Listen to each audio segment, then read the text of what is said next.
Life is full of questions, but not all questions have answers. What is the meaning of life? How should we face suffering? And how do we find purpose in an indifferent universe? Throughout history, some of the greatest minds have wrestled with these questions, giving rise to powerful philosophies: Existentialism, Stoicism, and Nihilism. In this video, which is a compilation of 4 separate, but interrelated videos, we'll explore the profound ideas behind these philosophies. We'll see how nihilism confronts the void of meaning and how existentialism responds with a call to create purpose. We'll also dive into the ancient wisdom of Stoicism and its pursuit of virtue and resilience, comparing it to the radical freedom championed by existentialism. Are these philosophies at odds, or can they complement each other in our search for meaning? How do they shape our understanding of freedom, suffering, and authenticity? Join us on this journey as we explore the depths of human thought, and maybe, just maybe, discover what it means to live authentically in an absurd world. Hi everyone. Welcome back to Etymology Explorer. In this video, we will explore existentialism, its origins, the development of the term itself, its philosophical evolution over time, and its core message. Existentialism is not just a school of thought but a way of confronting the human condition, focusing on freedom, responsibility, and the search for meaning in an often indifferent or absurd world. The origins of existentialism, early thinkers and ideas. In the 17th and 18th centuries, philosophers such as Blaise Pascal and Immanuel Kant wrestled with existential questions, particularly the limits of human reason and the tension between faith and doubt. However, it was the Danish philosopher Søren Kierkegaard, 1813 to 1855, who is often considered the father of existentialism. Kierkegaard argued that each individual must create their own meaning in life, as external systems, whether religion, science, or philosophy, cannot provide it for them. He introduced the concept of the leap of faith, emphasizing personal responsibility in choosing one's beliefs. Another key figure was Friedrich Nietzsche, 1844 to 1900, who famously declared that God is dead, warning that without a divine moral order, humanity must create its own values. Nietzsche introduced the idea of the Übermensch, overman, a person who overcomes societal norms and moral constraints to live authentically. By the early 20th century, existentialist ideas became more formalized. Martin Heidegger's Being and Time, 1927, laid the groundwork for existential thought by focusing on authenticity, anxiety, and being toward death. Around the same time, Karl Jaspers and Gabriel Marcel explored similar themes. However, the word existentialism in French, did not gain widespread use until the 20th century.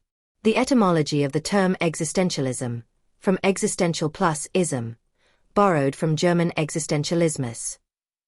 Many assume that Jean-Paul Sartre invented the term existentialism, but in reality, it had already been used before him.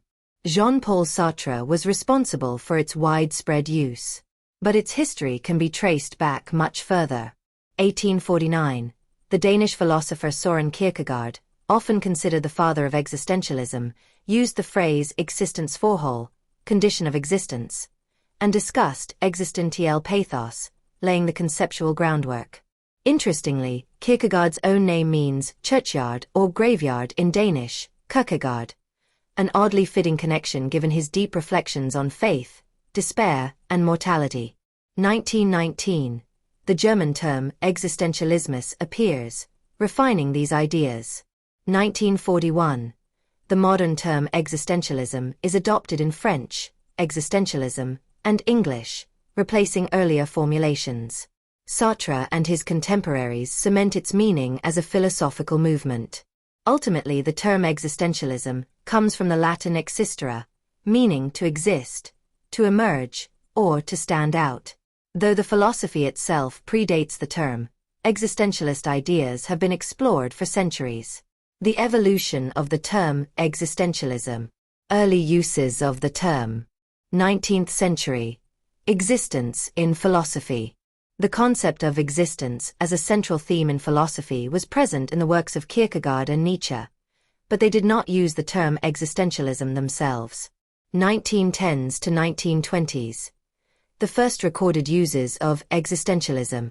The French philosopher Gabriel Marcel was one of the first to use the term existentialism in the 1920s. He applied it to his Christian existentialist approach, which emphasized human existence, freedom, and personal experience over abstract rationalism. 1930s. Existential thought gains momentum. The German philosopher Karl Jaspers also discussed existence as a key philosophical concept, emphasizing individual freedom and transcendence. Martin Heidegger, while exploring similar ideas, rejected the label existentialist. Sartre and the popularization of the term. Although existentialism was already in circulation, Jean-Paul Sartre was responsible for making it famous. In 1945, he delivered a public lecture titled, Existentialism is a Humanism, where he explicitly identified existentialism as a movement. After this, the term became widely associated with Sartre and his circle, including Simone de Beauvoir and Albert Camus. Thus, while Sartre did not invent the term, he gave it its modern meaning and widespread recognition. The rise of existentialism in the 20th century. Existentialism became especially influential in the mid-20th century, particularly after World War II. The horrors of war, totalitarianism, and the Holocaust left many questioning traditional ideas of morality, meaning, and human nature. In response, existentialists emphasized radical freedom, personal responsibility, and the struggle to create meaning in an indifferent universe. Key figures of 20th century existentialism. Jean-Paul Sartre, 1905 to 1980, defined existentialism as a philosophy of freedom and responsibility. His famous claim that existence precedes essence means that humans are not born with a predetermined purpose but must define themselves through their choices. Simone de Beauvoir, 1908 to 1986, applied existentialism to feminism in The Second Sex, arguing that women's oppression is a result of societal constructs rather than biology. Albert Camus, 1913 to 1960. Though he rejected the label existentialist, he explored the absurd, the conflict between humanity's search for meaning and the universe's indifference. In The Myth of Sisyphus, he argued that we must embrace life despite its absurdity. Maurice Merleau-Ponty, 1908 to 1961, focused on how human beings experience the world through perception and embodiment. The core message of existentialism. Existentialism does not provide a rigid doctrine but revolves around several fundamental ideas. Existence precedes essence. Traditional philosophy assumes that people have a predefined essence, a fixed nature or purpose. Existentialists reject this, arguing that we exist first and define ourselves through our actions. Example: you are not born a hero or a coward. Your choices determine who you become. Radical freedom and responsibility. Since there is no predetermined essence, humans have absolute freedom to shape their own lives. However, this also means we bear full responsibility for our actions. Sartre called this condemned to be free. There is no escape from choice. The absurd. Camus and Sartre argued that life is absurd because humans seek meaning in a universe that does not inherently provide it. Camus saw rebellion as the solution. We must create meaning despite the absurdity of existence. Authenticity. Many people live in bad faith, hiding behind societal roles and avoiding responsibility. Authenticity means embracing one's freedom and making choices that reflect one's true self. Alienation and anxiety. The realization of freedom, the lack of inherent meaning, or the awareness of death can create existential angst. Kierkegaard called this the sickness unto death, but he also saw it as an opportunity for personal transformation. Death and finitude. Unlike religious traditions that promise an afterlife, existentialists argue that death is final, which makes life's choices even more significant. Heidegger believed that being aware of our mortality is essential for living an authentic life. Existentialism's influence beyond philosophy. Existentialist ideas shaped literature, psychology, politics, and the arts. Here is a short list. Literature: Franz Kafka, The Trial, Fyodor Dostoevsky, Notes from Underground, and Samuel Beckett, Waiting for Godot. Psychology: Viktor Frankl, Man's Search for Meaning, and Rollo May applied existentialism to psychotherapy. Politics. Sartre engaged in Marxist activism, while Camus emphasized resistance against oppression. Cinema. Films like The Seventh Seal, Taxi Driver, and Fight Club reflect existentialist themes. Finally, here's a unique and famous existential quote from each of the thinkers mentioned in this video. Blaise Pascal. When I consider the brief span of my life, swallowed up in the eternity before and behind it, the small space I occupy and even see, engulfed in the infinite immensity of spaces of which I know nothing and which know nothing of me, I take fright. Why it's existentialist. Pascal reflects on human insignificance in the vastness of time and space, leading to existential anxiety, an idea later central to existentialist thought. His wager on faith also anticipates existentialist themes of personal choice in an uncertain universe. Immanuel Kant. Man must be disciplined, for he is by nature raw and wild. Why it's existentialist. Kant's emphasis on human autonomy, moral responsibility, and self-discipline influenced later existentialists like Kierkegaard. Though not an existentialist himself, his idea that humans create moral laws for themselves foreshadows Sartre's notion of radical freedom and responsibility. Søren Kierkegaard. The most painful state of being is remembering the future, particularly the one you'll never have. Friedrich Nietzsche. He who has a why to live can bear almost any how. Martin Heidegger. Every man is born as many men and dies as a single one. Karl Jaspers. Man, if he does not transcend himself, is a prisoner of the world. Gabriel Marcel. Hope is for the soul what breathing is for the living organism. Jean-Paul Sartre. Man is condemned to be free, because once thrown into the world, he is responsible for everything he does. Simone de Beauvoir. One is not born, but rather becomes, a woman. Albert Camus. The only way to deal with an unfree world is to become so absolutely free that your very existence is an act of rebellion. Maurice Merleau-Ponty. The body is our general medium for having a world. Conclusion. Why does existentialism matter today? Even though existentialism peaked in the mid-20th century, its themes remain deeply relevant today. In a world where traditional belief systems are often questioned, and individuals face unprecedented choices about their identities and futures, existentialist ideas continue to offer insight. At its core, existentialism challenges us to embrace our freedom, take responsibility for our lives, and live authentically in a world that does not provide easy answers. The question is, how will you define your own existence? That was your daily dose of etymology, presented to you by Arabella. I hope to see you soon in the next video. Please like, share, and if you have not already done so, consider subscribing to this channel.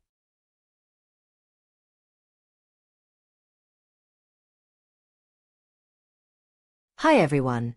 Welcome back to Etymology Explorer.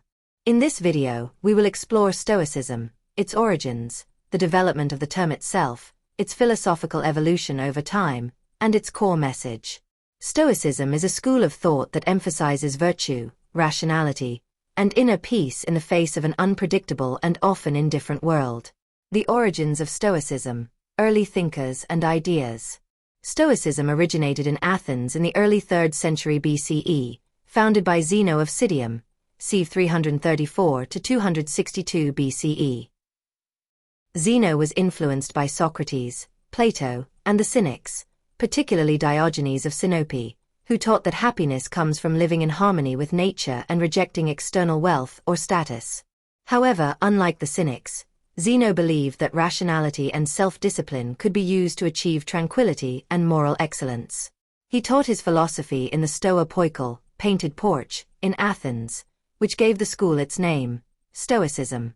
The first period of Stoicism, known as Early or Classical Stoicism, included thinkers such as Cleanthes, c. 330 to 230 BCE, successor of Zeno, known for his hymn to Zeus, which praises the rational order of the universe, and Chrysippus, c. 279 to 206 BCE.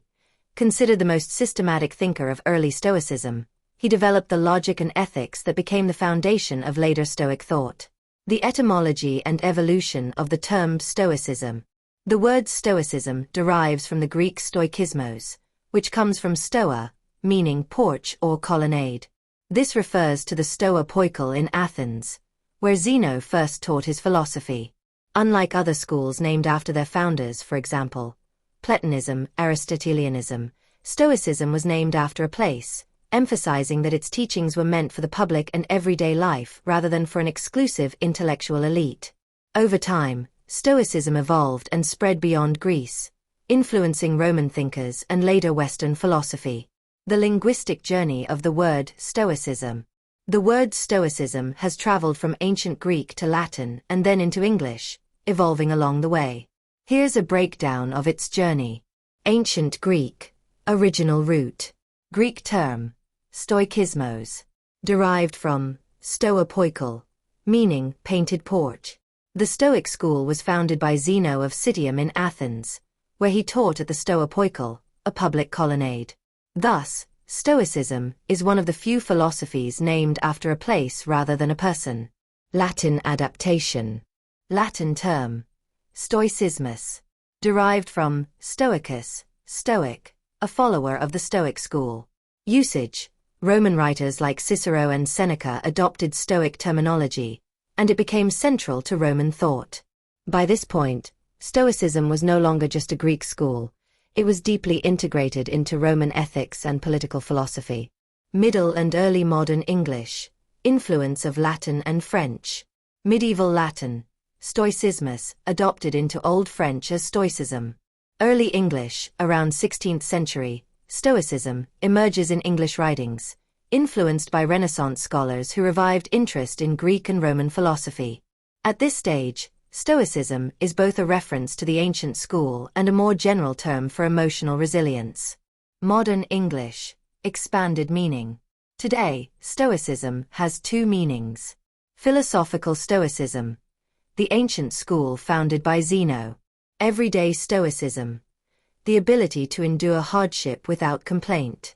This broader meaning developed because Stoic philosophers emphasized inner strength, leading to phrases like, "He handled it with stoicism," meaning, with calm resilience.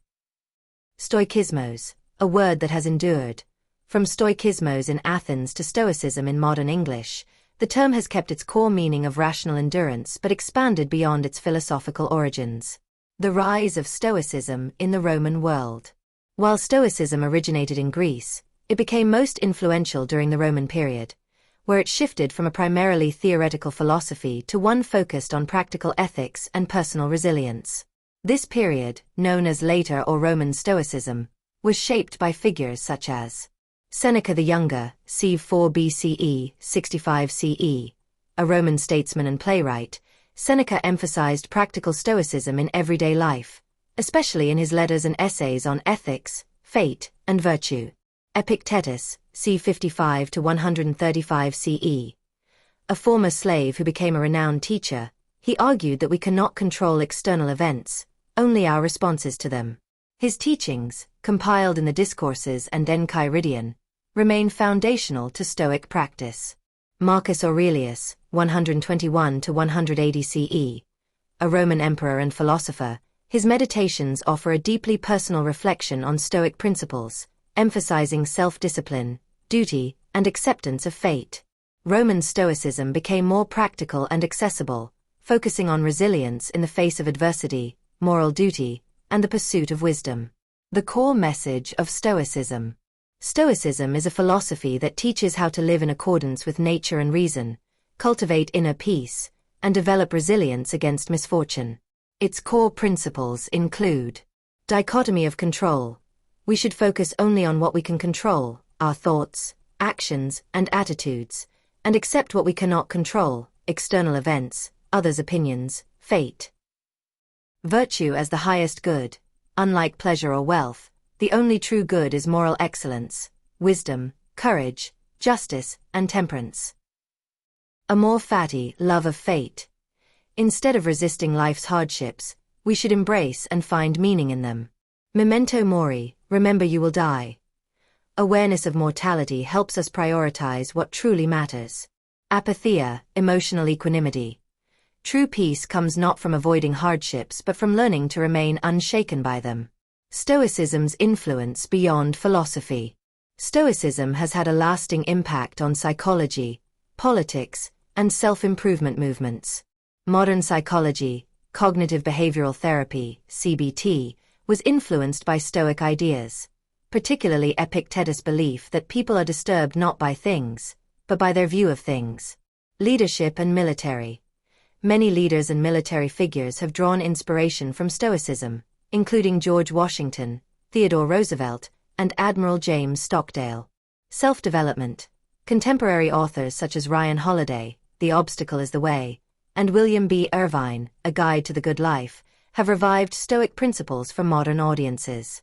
Finally, here's a unique and famous Stoic quote from some of the thinkers mentioned in this video.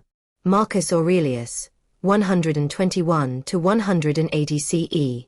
You have power over your mind, not outside events. Realize this, and you will find strength. Meaning, control your perception, not external circumstances. Seneca, 4 BCE, 65 CE.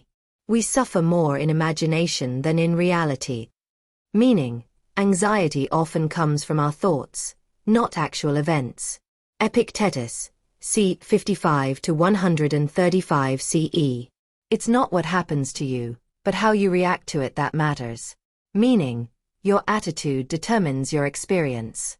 Zeno of Citium, c. 334 to 262 BCE, founder of Stoicism. Happiness is a good flow of life. Meaning, a virtuous life in harmony with nature leads to true happiness. Cleanthes, c. 330 to 230 BCE, successor of Zeno. Lead me, O Zeus, and thou, O Destiny, to the goal I am willing, or even unwilling. For I shall follow regardless. Meaning, accept fate and move forward with wisdom. Chrysippus, c. 279 to 206 BCE, most influential early Stoic thinker. The universe itself is God and the universal outpouring of its soul. Meaning, nature and rational order govern all things. Musonius Rufus, c. 20 to 100 CE, teacher of Epictetus. If you want to control other people, first learn to control yourself. Meaning, discipline yourself before influencing others. Hierocles, 2nd century CE, later Stoic philosopher, known for his concept of circles of concern. Extend your affection to all mankind, not just those closest to you. Meaning, the Stoic idea of cosmopolitanism, seeing all humanity as one family. Cato the Younger, 95 to 46 BCE, a Roman statesman and Stoic role model. He who fears death will never do anything worthy of a living man. Meaning, courage in the face of mortality defines true character. Cicero, 106 to 43 BCE, not strictly a Stoic, but a major proponent of Stoic ideas. The greater the difficulty, the greater the glory in overcoming it. Meaning, challenges shape us into stronger individuals. These quotes embody the Stoic mindset of resilience, virtue, and acceptance of fate. Conclusion. Why does Stoicism matter today? Stoicism remains relevant in the modern world, where uncertainty, stress, and challenges are a constant. It teaches us how to stay calm in adversity, focus on what we can control, cultivate virtue and wisdom, accept life's uncertainties without fear. At its core, Stoicism challenges us to lead a life of reason, integrity, and resilience, no matter what obstacles we face. The question is, how will you apply Stoic principles in your own life? That was your daily dose of etymology, presented to you by Arabella. I hope to see you soon in the next video. Please like, share, and if you have not already done so, consider subscribing to this channel.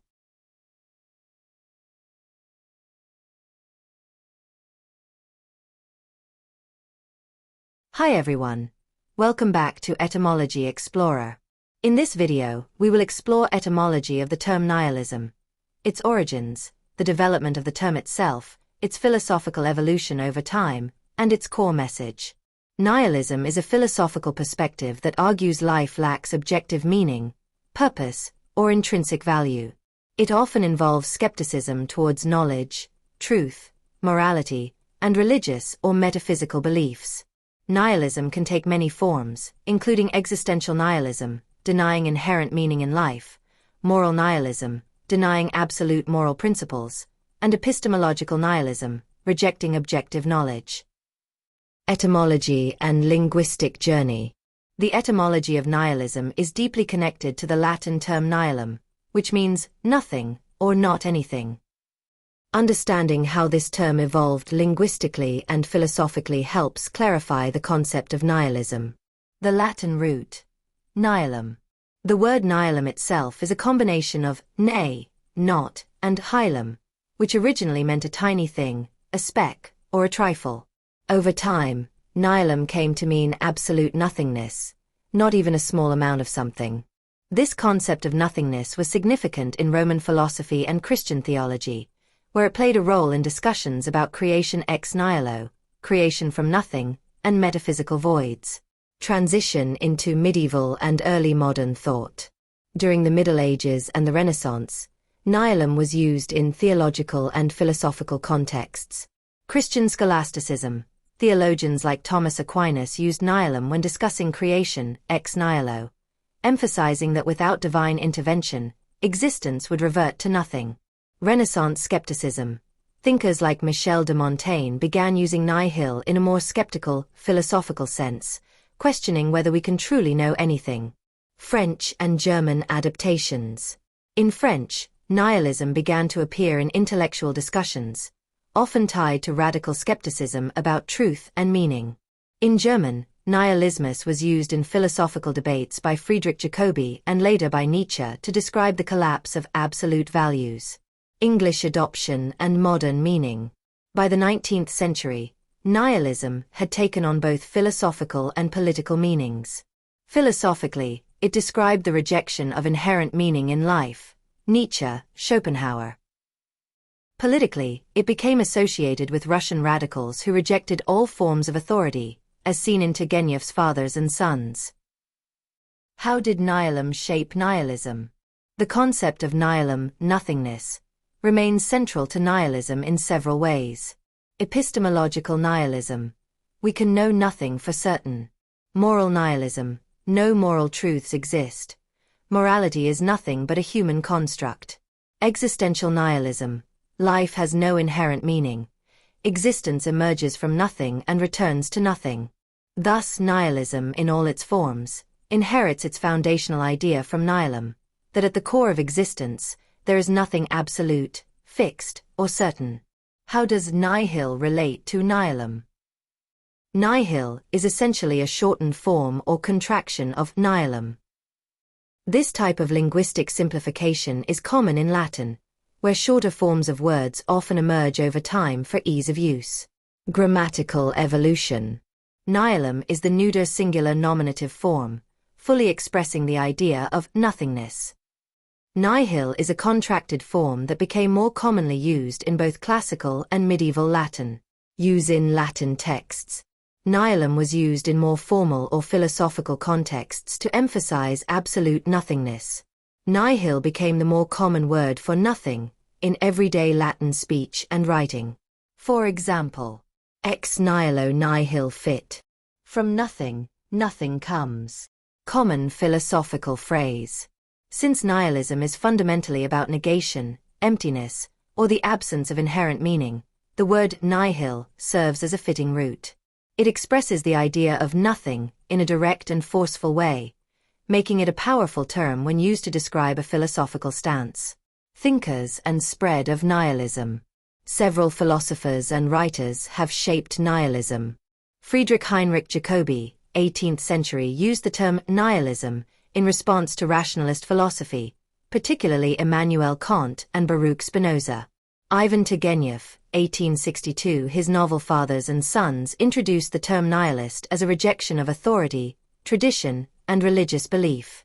Friedrich Nietzsche, 19th century, developed the concept of nihilism in depth, describing it as both a problem and an opportunity for revaluation of values. His death of God concept signified the collapse of traditional meaning structures. Jean-Paul Sartre and Albert Camus, 20th century, engaged with nihilism through existentialism, exploring the search for meaning in an indifferent universe.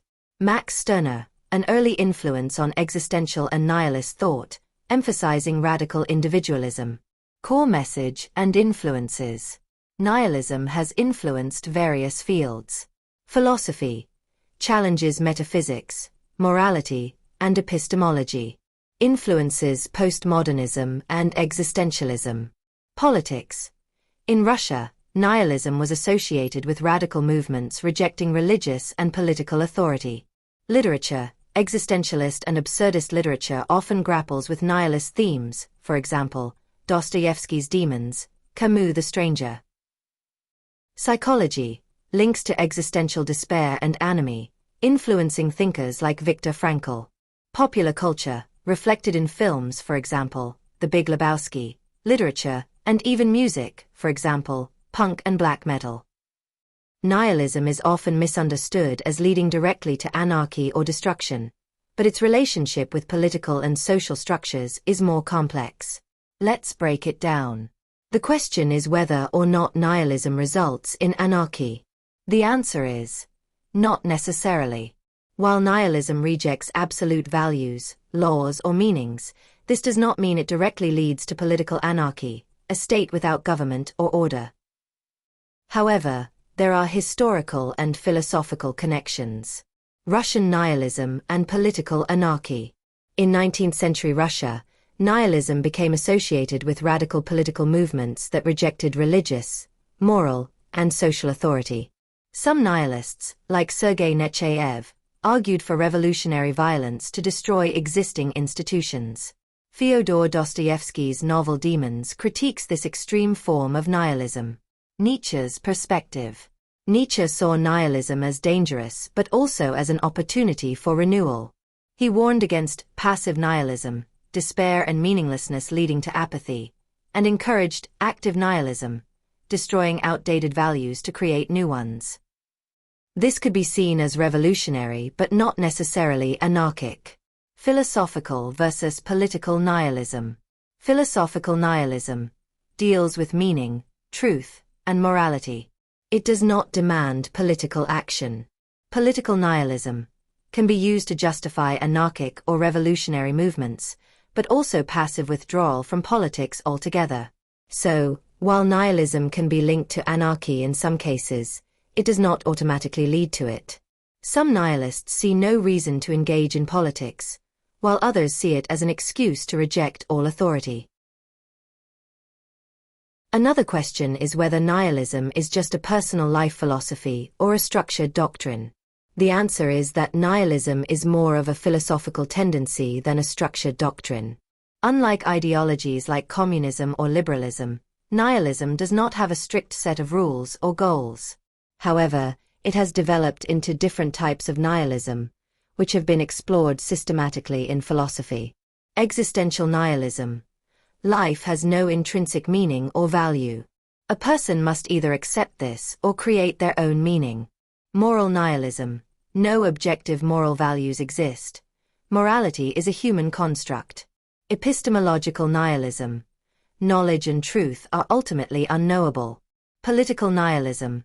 All political and social structures are meaningless and should be rejected. Cosmic nihilism. The universe is indifferent to human existence, making all endeavors ultimately futile. Some nihilists, like Nietzsche, engaged with nihilism as a temporary phase that could lead to the creation of new values, Overman concept.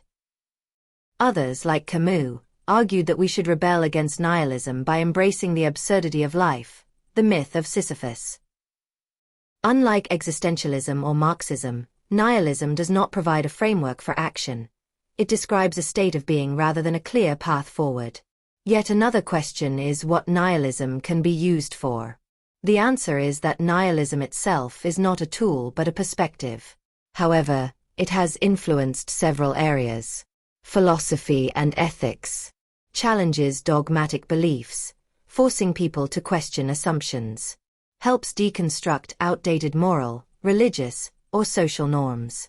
Inspires postmodernism, which critiques the idea of objective truth. Politics and social change. Can lead to revolutionary movements, as seen in Russian nihilism. Can also justify apathy and disengagement from politics.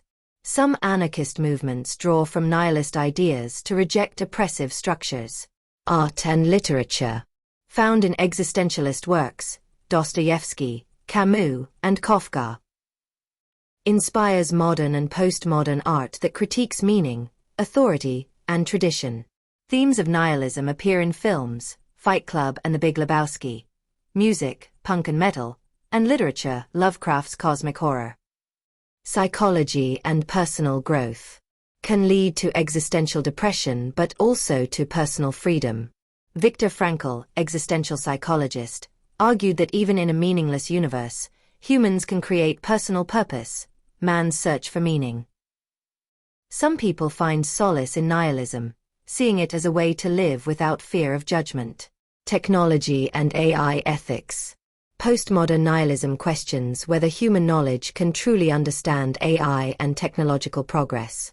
Some transhumanist movements embrace nihilist perspectives, arguing that human existence is arbitrary and should be transcended. Final thought. Is nihilism destructive or liberating? It depends on how one responds to it. Nihilism can lead to despair, destruction, or indifference, but it can also lead to freedom, creativity, and new ways of thinking. Nietzsche feared that nihilism, if not overcome, would lead to cultural decay. Camus suggested that even in an absurd world, humans could find joy in the struggle. Nihilism and existentialism. Similarities and differences. While nihilism and existentialism share themes of meaninglessness, they differ in response. Similarities. Both recognize the lack of inherent meaning in the universe. Both reject external authority as a source of purpose. Both engage with themes of alienation, freedom, and responsibility. Differences. Nihilism often results in despair or apathy, believing meaning is impossible. Existentialism, especially in Sartre and Camus, argues that humans can create their own meaning through personal choices and actions. Nietzsche's nihilism called for the overcoming of meaninglessness, while existentialism seeks active engagement with it. That concludes the etymology of the term nihilism, presented to you by Arabella. I hope to see you soon in the next video. Please like, share, and if you have not already done so, consider subscribing to this channel. Hi everyone. Welcome back to Etymology Explorer. In the previous 3 videos we explored the etymologies of the terms existentialism, Stoicism, and nihilism. You will find the links to these videos at the end of this video. In this video we will make a comparative analysis of these 3 terms. We will explore their common traits and differences. We will start by a comparison between existentialism and nihilism, and then continue to the comparison between existentialism and Stoicism. Join us on this journey as we explore the depths of human thought. And maybe, just maybe, discover what it means to live authentically in an absurd world. Existentialism versus nihilism. A comparative analysis. Existentialism and nihilism are often linked because they both confront the question of meaning in an indifferent universe. However, they diverge sharply in their responses to this dilemma. Here's a breakdown of their similarities and differences. Common traits between existentialism and nihilism. Rejection of objective meaning. Nihilism asserts that life is inherently meaningless, and there are no objective truths or values. Existentialism agrees that life has no predetermined meaning but argues that individuals can create their own meaning. Both philosophies recognize the absence of inherent purpose but differ on whether meaning can be constructed. Confrontation with absurdity. Nihilism concludes that since nothing matters, nothing is worth pursuing. Existentialism accepts the absurdity of life but insists on rebelling against it by living authentically and purposefully. Both confront the absurd, the conflict between human search for meaning and a meaningless universe. But existentialism sees this as a call to action. Critique of traditional morality and religion. Nihilism rejects all moral and religious values as baseless. Existentialism also challenges traditional values but encourages individuals to create their own ethical framework. Both question conventional morals, but existentialists build new values while nihilists dismiss them as illusions. Key differences between existentialism and nihilism. View on meaning. Nihilism. No meaning exists and none can be created. Existentialism. Life has no inherent meaning, but we can create our own. Human freedom. Nihilism. Freedom leads to despair because no choices matter. Existentialism. Radical freedom to define oneself and give life purpose. Attitude towards life. Nihilism. Pessimism, hopelessness, and often apathy. Existentialism. Embrace life passionately and authentically, despite its absurdity. Emotional response. Nihilism. Despair and nihilistic apathy. Existentialism. Anxiety and anguish, but also empowerment and responsibility. Key philosophers. Nihilism. Friedrich Nietzsche, often associated with nihilism. Arthur Schopenhauer, Émile Cioran. Existentialism. Jean-Paul Sartre, Albert Camus, Simone de Beauvoir, Martin Heidegger. Philosophical resolution. Existentialism as a response to nihilism. Existentialism can be seen as a response to nihilism, especially in the works of Jean-Paul Sartre and Albert Camus. Sartre argued that if life has no inherent meaning, we are condemned to be free and must create our own purpose. Camus explored the absurd but urged revolt against it by living fully, as in his idea of the absurd hero, for example Sisyphus. Where nihilism ends in despair, existentialism begins with a call to create meaning. Quotes illustrating the contrast. Nihilism. Friedrich Nietzsche. God is dead. God remains dead. And we have killed him. The gay science. Reflects the collapse of traditional values, leading to existential void. Existentialism. Jean-Paul Sartre. Man is nothing else but what he makes of himself. Existentialism is humanism. Emphasizes radical freedom and responsibility to define one's essence. Two views on an absurd universe. Nihilism sees the absence of meaning as a dead end. Nothing matters. Existentialism sees it as an invitation to create meaning and live authentically. Common traits between existentialism and Stoicism. Despite their differences, Stoicism and existentialism share the following ideas. Emphasis on individual responsibility. Stoicism. We are responsible for our actions and reactions, and we must cultivate self-discipline and rationality. Existentialism. We are responsible for defining our own existence through our choices and actions. Both reject the idea that external forces determine our inner state. Our life is shaped by how we respond to circumstances.